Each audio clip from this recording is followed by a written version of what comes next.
Today I learned, I guess not so much learned, just expanded my views on this idea of goal setting.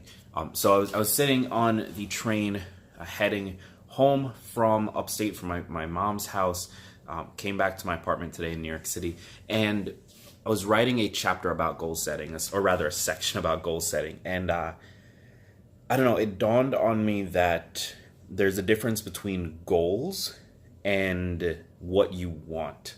And for many of you, this might end up being sort of like a semantics thing. But for me, as I was thinking through this, I realized it's a really good way to sort of separate the different ideas so that you can take more action, so that you can start to get more stuff done. So let me explain this really quickly. So first, you have the stuff you want. So these are what many of us think of as goals. So this is, I want to be a billionaire. I want to, get a promotion. I want to get a six-pack, like whatever it is. This is that big thing that you want, the big sort of unattainable thing that you're trying to get for yourself. Then you've got the smaller things, the day-to-day stuff, or the month-to-month stuff, that you need in order to get to that thing. And these are what I'm now calling goals. So this is the task that you need to accomplish. So your goal for the week is to do this one task. Your goal for the month is to do this thing. And it all leads up to that bigger I want. And the reason I think it's important to separate it, to not call that big thing a goal, but to just refer to it as, this is what I want to happen, and then the stuff underneath it are all the goals that lead to that. The reason I think that's important is because often, if you're doing it correctly, that big thing is out of reach. It seems impossible, it's difficult, it's not something you can easily sit down and in all confidence say, hey, I'm definitely going to get this thing. And many times it's out of your control as well. It's kind of not up to you whether or not you get a promotion. Sure, you can try to make the decision as easy as possible, but it's really not your decision to make. And so therefore, it's not up to you. And I think that because these things are so big, or because you don't have control over them, you can't set that as your goal. Like if it's not actionable, if it's not something that you can act on because it's outside of your control, then it's not a good goal. If it's not something that you can measure, it's not a good goal. If it's not something that's realistic, it's not a good goal. If you have a goal of becoming an Olympic level athlete or an NFL player or whatever it is, that's not a good goal. And the reason for that is because in many ways it's outside of your control whether or not that happens. One, you can work your ass off and still not get drafted. You could be amazing and still not be in the top 1%, the 0.1% of people who get drafted. So out of your control. In addition to that, if you don't come from a football family, an NFL specifically family, it's not realistic. It's not within the realm of potential things that you can like realistically say, hey, this is the thing I'm going to do. Now, that doesn't mean that you can't do it, that there's a difference there, because I believe you can do basically anything you want. Like, you can accomplish ridiculously unrealistic things. You can. That's the whole reason humanity is where it is. So it's not about whether or not you can do it. It's about how realistic it is based on where your life currently is.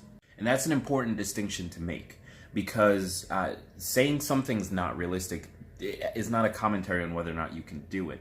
It's just a commentary on if you were to map the direction your life is theoretically going to go, like what the percentages say, does it fit in?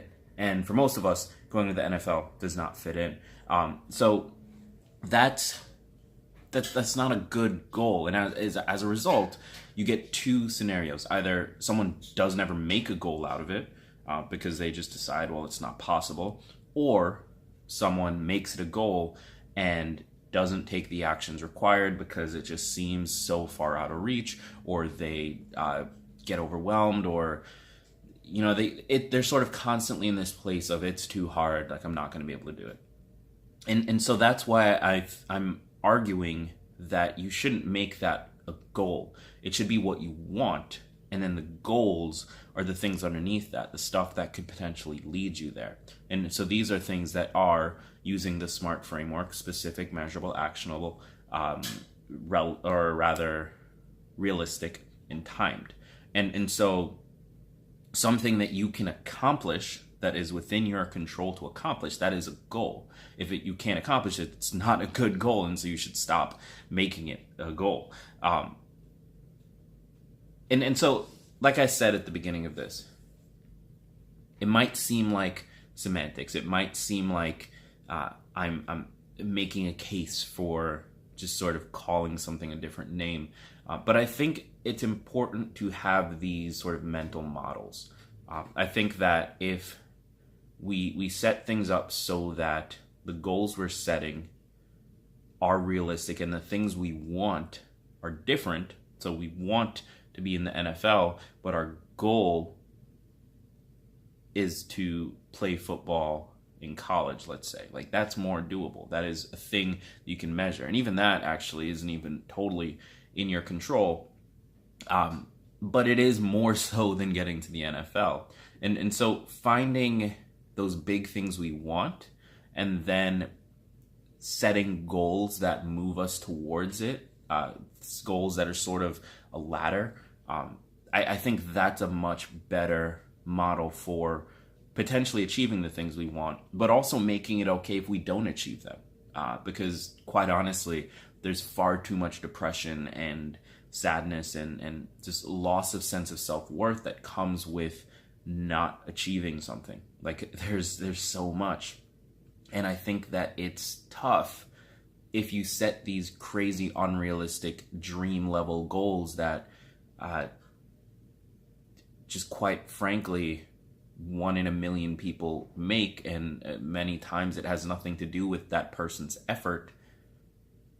It's of course that's going to create depression and sadness and all of these negative things, because if you fail at that, you take it as a commentary against yourself. You didn't work hard enough, you didn't do X, Y, and Z.